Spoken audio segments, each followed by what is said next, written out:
Alright, but as you can see, we have some vitality damage. If we lay down in this bed, we gain our vitality back.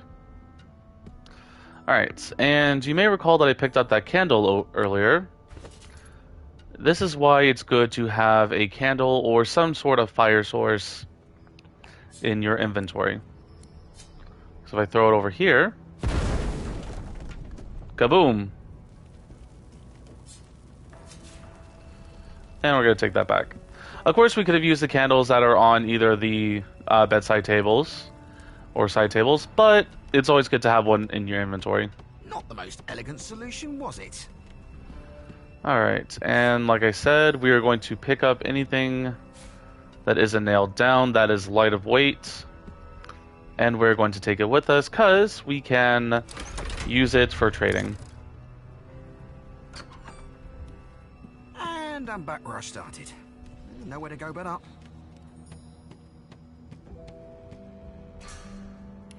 Yep, we're done with the tutorial deck. Alright, if I do a search over here.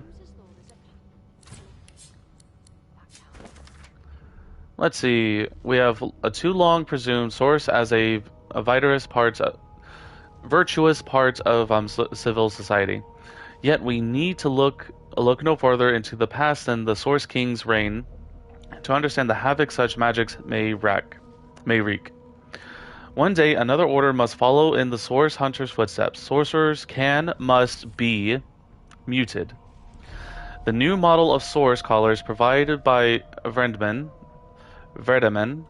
is proving most efficient.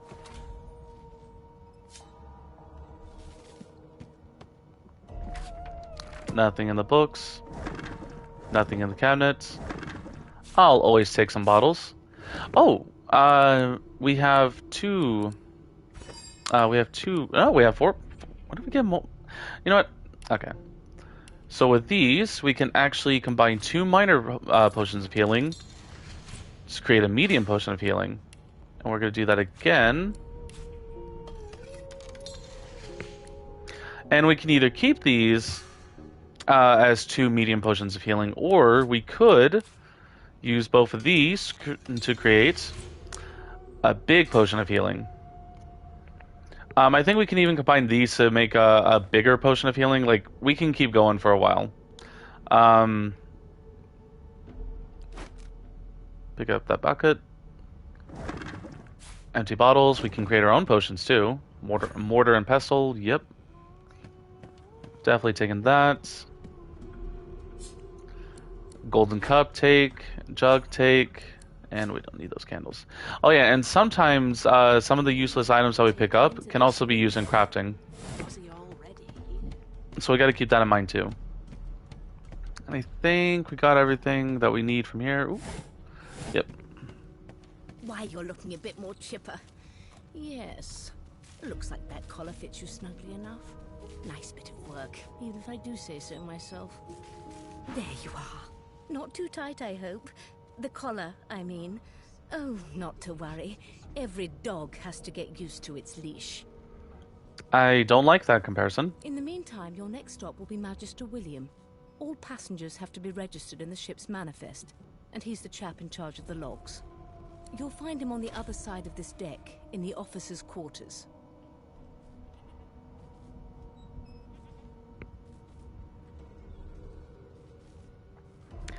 Oh, and this is where the little tags that you have can actually come in into play. So we can either tell by the room's shape that we're in a Lucian class frigate, but why?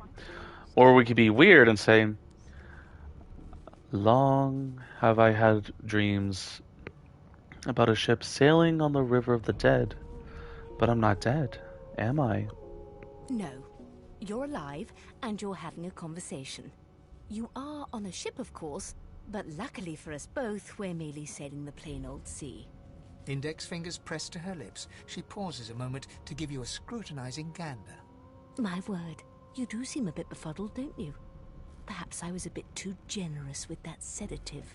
Oh, well, I'm sure you'll soon gather your wits. Most likely. Eventually. In the meantime, all you need to know is that we're en route to Fort Joy. A new life awaits, and if you're a particularly good boy, perhaps a cure as well. An end to Source. For good. Yeah, by the way, there was a little accident in the cargo deck. A prisoner is, dead. Is he? Oh well. Some problems simply sort themselves, don't they? Wow, you're a bitch. Also, the Magister below deck suffered a fatal encounter. She frowns and peers at you closely, resting the back of one hand on your forehead and taking your pulse with the other. Delusions such as these are rare, but not unheard of. I recommend a cup of mulled wine and another night's sleep. Just take it easy. Wow, you actually recommend wine for me? Why do you have me collared? Why, for my peace of mind, of course. Why don't you try casting one of those source spells of yours? See what happens.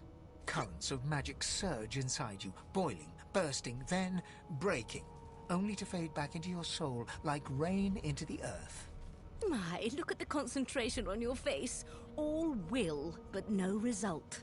There you have it. See? The collar's function. It neuters you of sorts. Makes you unable to cast Source.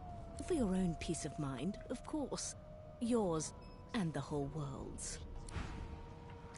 I really don't like the comparison of being a dog. Also, our skirt seems to be glitching out a little bit. Good gods. There's been a murder here.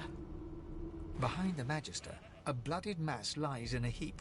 Gore and limbs lie at odd angles. You can't make out a face amid the mess. Huh, what happened? There's been a murder. A sorcerer was killed by one of your own. Lucky you were busy getting your collar fitted at the time, or you'd be a suspect like the rest of them. Waters is investigating. She'll figure out who did it. Always does. Always does. Does this sort of thing happen often? You surprised? You're one of them. You know what sorcerers are capable of? Whoever did this found a way around their collar and killed a man. Small ones this time, thank the gods. We'll find out who did it, one way or another.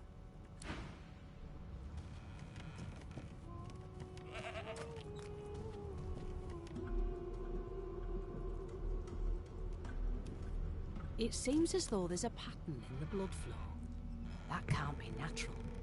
Ugly sight, isn't it? Burns me up this happened under our protection. We're extremely lucky no Voidwalker followed the source that did this. Huh. Why are you letting me so close to the crime scene? For all you know, I could be the killer. She looks up at you with a mirthless smile. I was on duty in your room when the murder happened. You were asleep the whole time. Didn't even stir. You're one of the only indisputably innocent people on the ship. Unless you can commit murder in your sleep, of course. Well, that's a trick I haven't quite mastered. I thought as much. Listen, I could use someone to keep their ears open among the passengers. Sometimes they clam up in front of a uniform. Bring me a good lead, and I'll throw in a shiny gold coin for you. How about that? You know what? It might be good to have some friends amongst the Magisters. So I'll let you know if I hear anything. Thanks. I just want to catch whoever did this before they hurt anyone else. So if you're playing as an elf, elves have a really unique ability to where they can actually eat the flesh of the dead and gain some of their memories. So if you're playing as an elf, you can actually do that with Finn, because on his body, I don't... They seem... Oh, okay. Because on his body, there's a piece of flesh, and you can eat that flesh as an elf, and it'll give you his last moments before he died, and it'll show you who the murderer is. Bedroll, taking that. No, nothing. Ooh, 10 shiny gold coins. Rope. I'm picking up everything, because they can be used in crafting recipes too. Nothing. Alright, so let's make our rounds. Ah, there you are. Husband. What? Would you please tell this very charming gaggle of not at all brat-like babes that I am by no accounts this Losa woman, nor do I sing, in fact. I'm deathly allergical. Who's Losa? The young woman seems about to raise her hand, but quickly remembers herself and nods pointedly at the excited children. Who indeed? Why, my name is, Madame Josephine Gripples de Peeb. The children break out into giggles. I say, it is. Her pinched face cracks into a great grin, and she shoos the children away from her with a laugh. Yeah, okay, you found me out. Go on and git, and maybe I'll sing you something when I'm good and ready. She turns to you, dark-eyed and dirty-haired, and smiles flatly. Gotta keep ourselves entertained, haven't we? That is true enough. Losa, I presume? You presume right. You wouldn't happen to know anything about the murder on board, do you? Nope, trying not to find anything out either. Ignorance is bliss. The utterer, the better. Well, you ought to have a look around with me. We can watch each other's backs. Thanks, but I already belong to an elite and exclusive ship gang. We play ball every day after lunch. You're too soft for it. You take care, though. Suddenly, her eyes cloud to an unnatural black. Greyish veins run down her face, and her mouth tightens into a cruel sneer. As quickly as they came, the clouds clear. She smiles as though no change came over her. Good luck, Chief. Excuse me. Do you know Losa? She's a really good singer. I'm better though. Listen. La la la la la. You're a human, like me. That means we're friends already. My mum told me not to make friends with lizards and elves and dwarves and stuff. But I think they're okay. You look like my daddy. His name is Frida. He's waiting for me at home.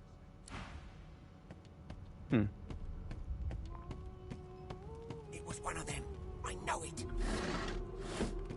Would you put a knuckle in it? Yeah. She shakes her head. Game for one, I'm afraid. Rolling dice. Deciding fates. Whose fate are you deciding? Don't worry, honey. It isn't yours. She looks you up and down with the merest hint of a coy smile on her lips. Never say never, though. If you can decide fate with dice, can you read the future with cow entrails as well? She eyes you quite seriously. Not the future, no. But I can read the past in flesh. One of the perks of being an elf, you see. I'm quite good at it, too. I could lick your arm and tell you how you spent the night before last. Shall I? Sure, why not? She gives your arm a vigorous stroke of the tongue, efficient like a cat grooming. You were in a cellar with other sorcerers. As everyone lay sleeping, you lay awake thinking of someone back home. A very special someone. You were reminiscing about the things you used to do together. Oh. I've forgotten all about that. She pats you on the shoulder consolingly. There, don't you worry, darling. Your secret's safe with me. I don't lick and tell. I love her. She's funny. What are you trying to hear anyway? A scruffy man lounges against the wall with scarred arms folded. A sly smile playing on his face, he stares across at the Magister guarding him. Noticing you, he straightens and beckons for you to come closer. Watch your back, new fish. There's a murderer on board, and I'd bet 3 months' pay it's this tramp Ifan. Rolling his eyes at the Magister's warning, the man named Ifan beckons again. Let's move closer. He leans in and adjusts your collar with a sharp tug, balancing its weight so it no longer presses unpleasantly on your neck. He winks. Pinches less that way, right? Hocking a phlegmy gobbet in your general direction, the sullen Magister settles back to his task of glowering at Ifan. And now, you. Why does the Magister suspect you of murder? We used to know each other, more's the pity. I was his commander many, many, many moons ago. Isn't that right, Vic? Standing far back from Ifan, the tight-faced Magister draws one finger across his throat in an elaborate fashion, but says nothing. Ifan grins, flashing pointed white teeth. Same as he was at 14 years old. Only difference is somebody gave him a bigger sword and now he's Johnny Big Pants. That line is a little weird. Okay, how did you find yourself at the mercy of your subordinate? Long story. Maybe I'll tell you about it in the Joy. Away from interested parties. I'm still curious about the murder. Did you do it? No. The dead man, Finn, is it? I'd no business with him. And I wouldn't put a man down without good reason. He glances over at Magister Victor, who's staring back at him with pointed intensity. Damn shame sheer annoyance isn't reason enough. Oh, I'd love to meet Alexander and show him exactly what I think of his bloody divine order. Easy now. I might think the same. But Vic here will blow a blood vessel if he hears you talking like that. What are you conspiring about over there? You! What's your name? Oh, don't mind him. Vic's just got a bee in his bonnet. And that bee is me. Name? It's, Gil. Magister Victor looks at you suspiciously, then scrawls something illegible down in a tiny notebook. He scowls at you as he stows the notebook back in his voluminous robes. Away with you. At once. Ifan performs an elaborate pantomime of keeping quiet, one finger in front of his lips as he leans back against the wall. How dare you classify this slop as food? I've seen more appetizing things coming out of plague-stricken pigs. A broad dwarf sits totally upright on the bench, eyes closed, palms face up on his knees. His beard is a cascade of meticulous plaits, each one braided through with golden medallions. He raises an eyebrow as you approach, but doesn't... Listen up, boy. You hear that? What am I meant to be hearing? The ship, of course. A wave of sound washes over you. The unintelligible chatter of your shipmates, the groaning of wood from floor to ceiling, the boom, crash and crackle of waves around you, complaints from the sea itself. And? The ship is moaning like a sick man. Sick as a leper's cat. From the state of it, I'd say she's being cared for by a bunch of beardless babes who never loved anyone but their own mums. But there's more. Listen close. There now, just like that. Squeak! Aha! His eyes snap open as his countenance breaks into an expression of joy. One great paw claps you on the back. The other catches you before you lose your footing. There. You heard it, didn't you? I knew it. I knew it. Aye, this is good news, boy. Good news. I did hear it. What is it supposed to be? It's the wheel. The wheel. Don't you see, you beautiful idiot? Squeaks whenever the helmsman jerks it clockwise, which means we're heading east. Pardon my beard. That means if we've been travelling for... Yes, only 10.34 nautical miles to Fort Joy. You shouldn't talk about such a magnificent beard. Ah, so you've eyes as well as ears, eh? You'll go far, mate. Even here. I'm not really excited about reaching Fort Joy. I haven't really heard anything good about the place. No, indeed, boy. But that ain't my final destination. The dwarf leans back from the table and strokes his beard, gold medallions jingling merrily. His eyes roll over to you. That'll be all. Thank you kindly, boy. I'm gonna say nothing, but I might want to find him inside Fort Joy. Don't you get saucy with me when you clearly don't know the first thing about sauce. There's a reason why I'm picking up all these buckets. A no doesn't become a yes over time, you know. Well, well. What have we here? A fresh face in this stale hell. Let's size you up, shall we? The lizard looks you up and down, like a farmer would a fetching horse. All of a sudden, he grips you firmly by the chin, with the intent of inspecting your teeth. There's some discoloration, but I've seen worse. After all, one can't expect to find prime merchandise on a squalid little ship like this. Now then, to business. You will answer me 3 questions. The first one is this. Can you cook? Yes, I'm actually quite the wizard in the kitchen. A true chef. Ah, music to my beleaguered stomach. On to the second question. Can you knit, weave? In short, tailor? Most certainly. Given a sheet of satin, I can make a bum look like a baron. Oh, but to feel the caress of satin on my scarlet skin once more. A most satisfactory answer indeed. On then to my final query. Have you the ability to administer the upkeep of one's personal appearance? The delicate art of cosmetics is what I'm after. I have the most, certainly have the most personal pride. I'm no stranger to combs, powders, and perfumes. The very basics, then. I suppose that's a start. So, 3 questions asked, 3 questions answered. Let's evaluate, shall we? As per your own testimony, you can cook, tailor, and groom. Well, that just about settles it. I offer you my sincerest congratulations. As of now, you are my slave. I'm your what now? My slave, of course. Oh, but I see. Yes, I suppose it must take some time for the full extent of this honor to sink in. Anyway, you may leave me for a moment. We'll go over your duties once we reach Fort Joy. Now shoot! Okay. Taking that. Taking that. Gold and a hatchet. Heck yeah. I've seen more appetizing things coming out of plague-stricken pigs.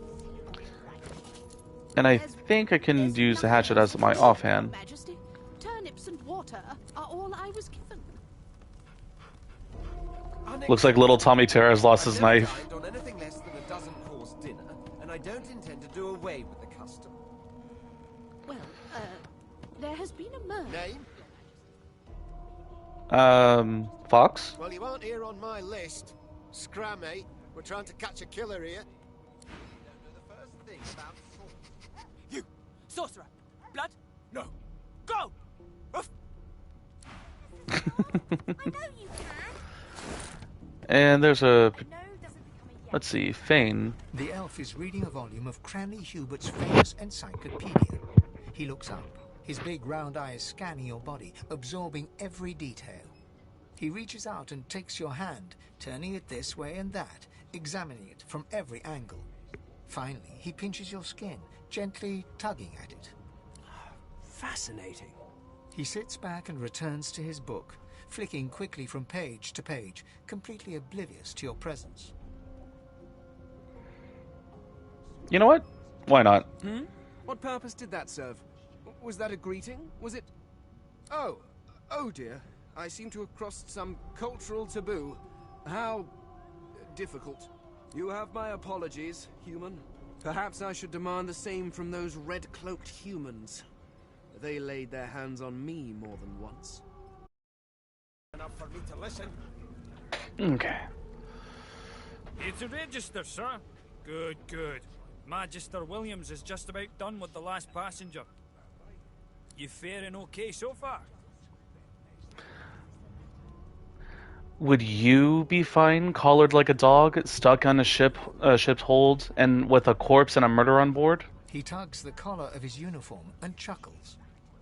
Sorry you're upset, sir, but we all wear what we wear for a reason. You head on in now. Williams will get you sorted fast.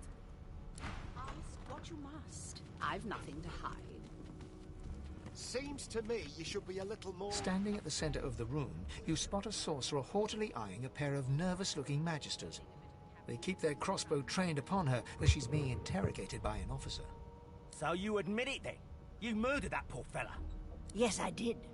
But of course, that was only the beginning.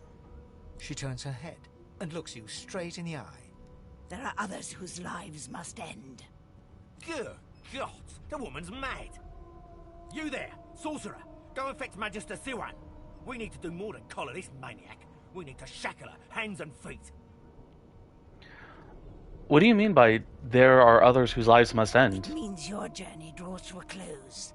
Do stick around for its finale, though, because... She reaches for her collar and simply removes it. I'm just about to create a scene. Subdue her, men, quickly! If she casts Source, the Voidwoken will come. They'll end us all. She smiles with wicked satisfaction. Precisely.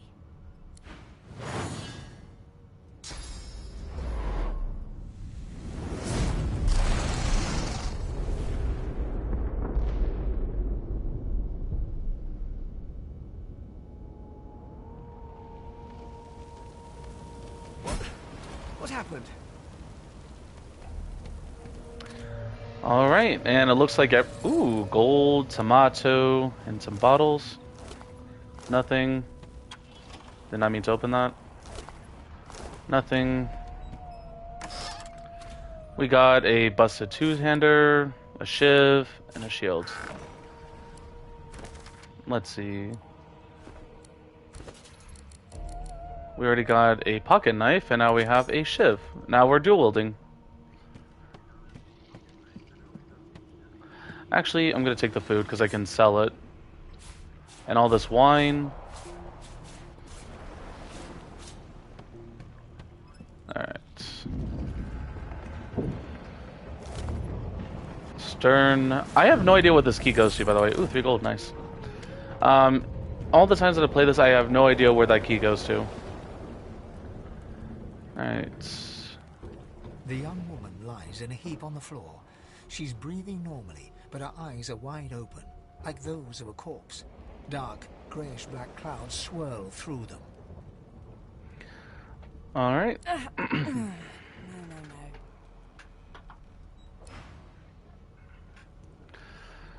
Okay, well, let's see if there's anyone else here still alive. No, not the final dark. Not yet. You'll get out of here. I'll get you out of here, don't worry. It's no use. Your words do not seem to reach her. The dice roll darkly. They're rolling for me.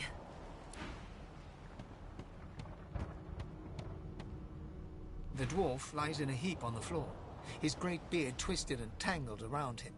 He is stock still. You can't see if he's living or dead. Well, let's find out. You hear a faint thud, thud, thud. He's alive, but only just.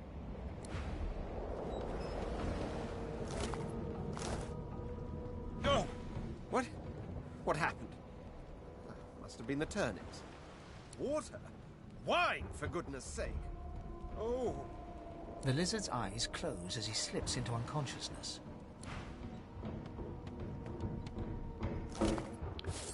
I'll take the 3 gold from his friend. I'll take the 2 gold. Ifan lies motionless, curled on the ground like an animal. Under his shaggy hair, you can see green eyes fluttering as if in a nightmare. A low whine escapes his lips. His eyes flicker open, but he doesn't register your presence at all. Lucian. Lucian. Ifan cries out. Then his eyes fall closed again. No matter how much you shake him now, he cannot be roused.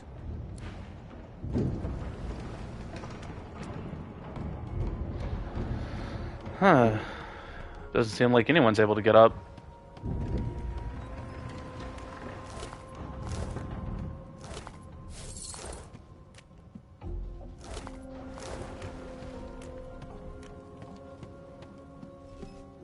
The Magister lies on the floor, unconscious and bleeding from a dire-looking wound.